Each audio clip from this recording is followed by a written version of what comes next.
कोचा दामन की जनता, क्या ओवैसी आतंकवादी है? क्या ओवैसी चरमपंथी है? क्या ओवैसी एक्सट्रीमिस्ट है? जरा जोर से बोलिए, बहरों को सुनाई नहीं देता पटना के। अरे एक्सट्रीमिज्म अगर कर रहे हैं तो आरएसएस कर रही है, एक्सट्रीमिज्म कर रही है तो बीजेपी कर रही है। जो बीजेपी का एक मंत्री ने बिहार के मुसलमानों को नमक हराम कहा, मगर तेजस्वी उसको नहीं बोलता। किसको बोलता है? एक मर्द मुजाहिद को बोलता है। ऐसे ही खड़ा हुआ भारत के सालिमियत के नाम पर, तो पाकिस्तान के तमाम लोग बोल रहे ये शेरवानी, सर पे टोपी, चेहरे पे दाढ़ी, ये एक्सट्रीमिस्ट है, ये चरमपंथी है, आतंकवादी है। तो लगता है तेजस्वी तुम पाकिस्तान से ये लफ्ज उठाए हो। तक जिंदा हूं, पीछे हटना मेरी फितरत में नहीं है। मर जाऊंगा मगर पीछे नहीं उठूंगा सीमांचल के लिए, मगर झुकने नहीं दूंगा सीमांचल की जनता को इंशाअल्लाह। चरमपंथी आतंकवादी कहकर तुमने कोचा दामन और सीमांचल की जनता की तौहीन की है। तुमने हैदराबाद, तेलंगाना, महाराष्ट्र, उत्तर प्रदेश की जनता की तौहीन की है। सद को जानते हैं और तुम्हारे जैसे लोगों को तो उंगलियों में खेल लूंगा इंशाअल्लाह ताला। आज तेजस्वी कहता है ओवैसी एक्सट्रीमिस्ट है, चरमपंथी है। तेजस्वी सुनो, तुम कभी बाबा साहेब अंबेडकर का संविधान पढ़ ही नहीं सकते, मुझे मालूम। कुछ भी होगा, उस बाबा साहब के अंबेडकर के संविधान पर, अल्लाह के नाम पर मैंने 2 मर्तबा बहैसियत विधायक उस वक्त के आंध्र प्रदेश में 2 मर्तबा हल्फ लिया, मुझे चार मीनार से मुंतखब किया। 5 मर्तबा मुझको हैदराबाद की आवाम ने विधायक मुंतखब किया। मैं बाबा साहब के संविधान पर हाथ रखकर अल्लाह के नाम पर हल्फ किया। याद रखो तेजस्वी, तुम मुझे चरमपंथी आतंकवादी कहकर तुमने कोचा दामन और सीमांचल की जनता की तौहीन की है। तुमने हैदराबाद, तेलंगाना, महाराष्ट्र, उत्तर प्रदेश की जनता की तौहीन की है। तुम्हारी यह ज़हनियत है कि जो तुम्हारे सामने नहीं झुकता, जो तुम्हारे सामने नहीं बिकता, जो तुम्हारे बाप से नहीं डरता, तुम उसको चरमपंथी कहते हो। मेरे अजीज दोस्तों और बुजुर्गों, ये सोच उस शख्स की है जो बिहार का मुख्यमंत्री बनना चाहता है। क्यों मुख्यमंत्री बनना चाहता है? 15 साल परिवार को मिले।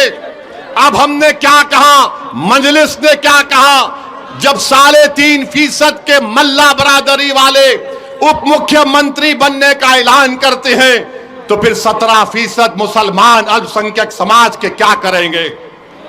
मैंने कहा कि अब हमको उप मुख्यमंत्री नहीं चाहिए, अब हमको मुख्यमंत्री का पोस्ट चाहिए। मुख्यमंत्री बनेगा सीमांचल का बेटा इंशाअल्लाह।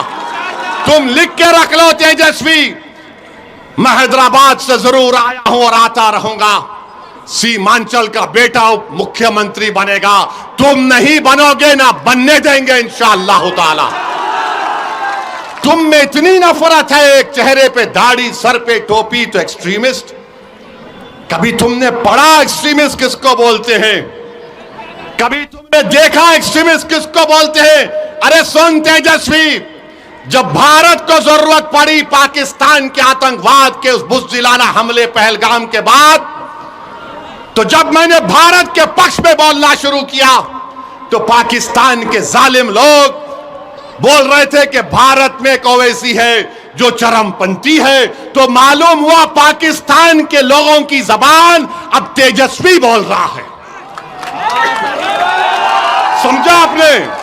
पाकिस्तान में जो दहशतगर्द बैठे हैं, जिन्होंने हमारे 26 भारत के नागरिक को मारा क्योंकि वो हिंदू थे, जब ओवैसी खड़ा हुआ भारत के सालिमियत के नाम पर, तो पाकिस्तान के तमाम लोग बोल रहे ये शेरवानी, सर पे टोपी, चेहरे पे दाढ़ी, ये एक्सट्रीमिस्ट है, ये चरमपंथी है, आतंकवादी है। तो लगता है तेजस्वी तुम पाकिस्तान से ये लफ्ज उठाए हो। इतनी मोहब्बत तुमको पाकिस्तान से हो गई तेजस्वी। मुझे पाकिस्तान से कभी ना मोहब्बत थी ना रहेगी। मेरी रगों में उन लोगों का खून है जिन्होंने पाकिस्तान को जाने वालों का बायकॉट किया, मेरी रगों में उन लोगों का खून है जिन्होंने अंग्रेजों को मार के भगाया था। हमको भारत के नागरिक होने का फख्र है, मगर यह शख्स चरमपंथी कहता है, वो पाकिस्तान के आतंकवादी भी मुझे एक्सट्रीमिस्ट और आतंकवादी कहते। तो लगता है तेजस्वी को तालीम पाकिस्तान के आतंकवादी दे रहे हैं, पाकिस्तान के आतंकवादी दे रहे हैं। बोलो बाबू बोलो, याद रखो तेजस्वी, असदुद्दीन ओवैसी को तुमने पहचाना नहीं, तुम जानते नहीं असदुद्दीन ओवैसी को। मैं बागों में चलकर, चमन में चलकर यहां तक नहीं पहुंचा सीमांचल को। मैं 4 मरतबा जेल को गया हूं। एक दिन, एक वक्त 45 दिन अकेले जेल में था, जेल की कोठरी में था। चंद्राबाबू नायडू समझ रहा था कि ओवैसी को अकेले जेल की कोठरी में रखने से ये टूट जाएगा। मैं टूटा नहीं, मेरे अल्लाह का करम था। मैं दुआएं करता था, मस्जिद उस जेल में नमाजें पढ़ता था और अल्लाह से दुआ करता था कि रब्बे करीम, जेल को जाना सुन्नत है, तू मेरी इस चीज को कबूल कर ले। और मेरे जिंदगी का अजीम मकसद यह है, जेल में मैंने दुआ की कि परवरदिगार, ये जिंदगी तेरी दी हुई अमानत है। मेरी आंख तू बंद करने से पहले मेरी एक ही दिली तमन्ना है कि गरीब और मजलूम अवाम की एक सियासी क़ियादत खड़ा कर दे। जेल में मैंने दुआ की थी, नहीं मालूम आज मैं सीमांचल को आ गया। आपसे बात कर रहा हूं, 29-28 साल पुरानी बात कर रहा हूं। और ये आकर कहता है चरमपंथी आतंकवादी, तेजस्वी तुमको बहुत भारी पड़ेगा। 11 तारीख के दिन जब कोचादामन की जनता जाएगी तो वोट डालेगी दलालों के लिए नहीं, बल्कि शराफत के नाम पर वोट डालेगी इंशाअल्लाह ताला। तुमने मुझे एक्सट्रीमिस्ट कहा ना, अब तुम देखते जाओ। अरे ये जबान बहुत दराज है। याद रखो, जब ओवैसी ने कहा कि 17% का मुख्यमंत्री होगा, अब्दुल्ला का बेटा मुख्यमंत्री होगा, ईसा का बेटा, फातिमा का बेटा बिहार का मुख्यमंत्री होगा, तो लोग इंशाअल्लाह, तो लोगों ने कहा तेजस्वी को बड़ी तकलीफ हुई, वो बहुत परेशान है, ये ओवैसी क्या बोल रहा है। अरे बाबू, ख्वाब देखना गुनाह नहीं है, दुआ करना गुनाह नहीं है, मगर ख्वाब और अपने अज़ाइम को, अपने ख्वाहिशों को पूरा करना, अगर उसमें इखलास है तो अल्लाह कामयाबी देने वाला है। यादव 14% है और तेजस्वी 36% यादव को टिकट देता है। इजहार अस्वी को इस्तेमाल किया, पीठ पे खंजर मारा और जिसमें ज्यादा जहर था उसको टिकट दे दिया। और हम चरमपंथी हैं, हम एक्सट्रीमिस्ट हैं। बताओ मेरे अजीज दोस्तों और बुजुर्गों, कोचादामन की जनता, आपने हमेशा मजलिस का साथ दिया। इजहार अस्वी साहब को आपने 79,000 वोट देकर कामयाब किया। पार्लियामेंट के इलेक्शन में 2024 में 65,000 वोट सबसे ज्यादा आपने अख्तरुल ईमान को दिए।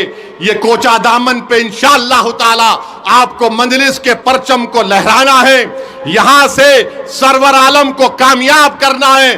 और अगर जिसके दिल में इजहार अस्वी से मोहब्बत है, वो इजहार अस्वी की तकलीफ को भी समझो। और जिसके दिल में ये मानता है कि ओवैसी चरमपंथी नहीं है, तो आपको क्या करना है आप जानते हैं। बताओ कोचादामन की जनता, क्या ओवैसी आतंकवादी है? क्या ओवैसी चरमपंथी है? क्या ओवैसी एक्सट्रीमिस्ट है? जरा जोर से बोलिए, बहरों को सुनाई नहीं देता पटना के। मेरे अजीज दोस्तों और बुजुर्गों, ये हाल आज बिहार का हो रहा है। अरे एक्सट्रीमिज्म अगर कर रहे हैं तो आरएसएस कर रही है, एक्सट्रीमिज्म कर रही है तो बीजेपी कर रही है। जो बीजेपी का एक मंत्री ने बिहार के मुसलमानों को नमक हराम कहा, मगर तेजस्वी उसको नहीं बोलता। किसको बोलता है? एक मर्द मुजाहिद को बोलता है। किसको बोलता है? जिससे उसको डर है, उसकी कुर्सी को डर है। तो इल्जाम लगा के समझ रहा है कि ओवैसी के लोग या ओवैसी पीछे हट जाएगा। तेजस्वी, जब तक जिंदा हूं पीछे हटना मेरी फितरत में नहीं है। मर जाऊंगा मगर पीछे नहीं उठूंगा सीमांचल के लिए, कट जाऊंगा मगर झुकने नहीं दूंगा सीमांचल की जनता को इंशाअल्लाह ताला। ये समझ रहा है। अरे तुमने सियासत कहां सीखी? हम जब पैदा हुए तो हमारे अब्बा ने, मरहूम बाप ने, अल्लाह उनकी मग़फ़िरत करे, एक बड़े अहले दिल को बुलाकर कहा कि हमारे कान में अज़ान दो। उसके बाद हमारे अब्बा ने कहा सियासत सियासत सियासत सियासत। हम सियासत को जानते हैं और तुम्हारे जैसे लोगों को तो उंगलियों में खेल लूंगा इंशाअल्लाह ताला।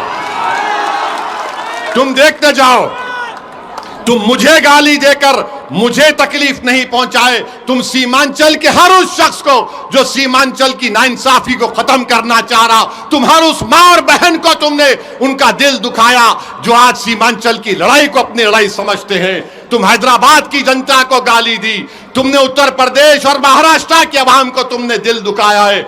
इंशाअल्लाह ताला जब किसी का दिल दुखता है और वो अल्लाह की बारगाह में हाथ उठाता है, जिस तरह गुड्डू भाई ने दुआ की थी अपने वालिद के लिए, इनका दिल दुखा था। जिसका दिल दुखता है, जिसका दिल टूटता है, अल्लाह उसके दिल की लाज रख ले।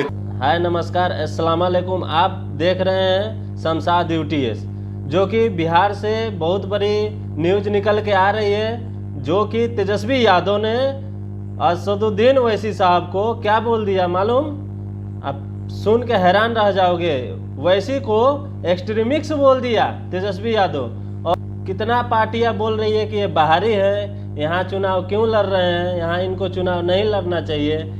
तो ओवैसी साहब बताए कि ये भारत में ही बिहार है और बिहार में हर किसी को आने का और हर किसी को जाने का, राज्य में सबको जाने का अधिकार है, किसी बाप का राज नहीं है। तो ओवैसी साहब का उधर से जवाब आया और तेजस्वी यादव का जवाब क्या मिला?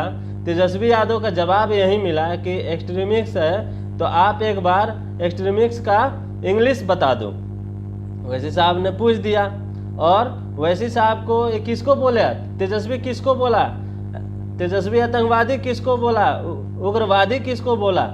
ये वही ओवैसी साहब है कि जो कि हिंदुस्तान और पाकिस्तान पे जो लड़ाई चल रही थी उसमें सबसे पहले खड़ा होने वाला असदुद्दीन ओवैसी साहब थे। असदुद्दीन ओवैसी साहब सीना तान के पाकिस्तान से लड़े और सीना तान के जवाब दिए, और हो सके तो वो अपने इंडिया और अपने भारत के लिए वो जाके विदेश में भी जाके कैंपेन किए और सबसे अच्छा रिजल्ट लेकर आए। हर जगह जाके, विदेश में, दुबई में, कुवैत में, हर जगह जाके वो पाकिस्तान को सबक सिखाने का काम किए। वहीं असदुद्दीन ओवैसी साहब को आज तेजस्वी एक्सट्रीमिस्ट बोलता है, आतंकवादी बोलता है, देशद्रोही बोलता है। और भी क्यों बोला? तेजस्वी इसलिए बोला कि असदुद्दीन ओवैसी साहब का दाढ़ी है, तो दाढ़ी जिसका जिसका मतलब दाढ़ी है वो सब आतंकवादी है और सबके सब देशद्रोही है और सबके सब आतंकवादी है ना। तो ये तेजस्वी यादव मतलब वही हुआ ना कि जो काम बीजेपी कर रही है तो बीजेपी तो सामने से करती है, वही काम आरजेडी पीठ पीछे कर रही है। जो कि ये तेजस्वी यादव को बिहार में ओवैसी साहब को आतंकवादी बोलना बहुत बड़ी महंगा पड़ गया। और महंगा ये पड़ गया कि बिहार के मुसलमान अब समझ चुका है कि मेरा लीडर कौन है, मेरे लिए लड़ने वाला कौन है। एनआरसी पे कौन बात करता है, बाबरी मस्जिद पे कौन बात करता है, 3 तलाक पे कौन बात करता है, वक्फ पे कौन बात करता है, ये सब असदुद्दीन ओवैसी साहब मुसलमान के लिए यही बात करते हैं, जो कि हर मुसलमान को समझ में आ चुका है। इसीलिए बिहार में हर एक पार्टियां MIM से डर चुकी है कि तेजस्वी को ऐसा शब्द बोलना पड़ा। तेजस्वी पूरा डर चुके हैं। तेजस्वी को पूरा अब डर हो गया है कि MIM बिहार में पहुंच चुकी है और बिना सीट लाए मानने वाली नहीं है।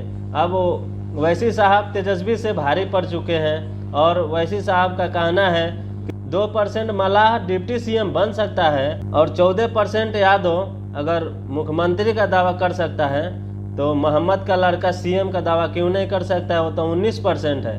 तो असदुद्दीन ओवैसी साहब का भी कहना सही है।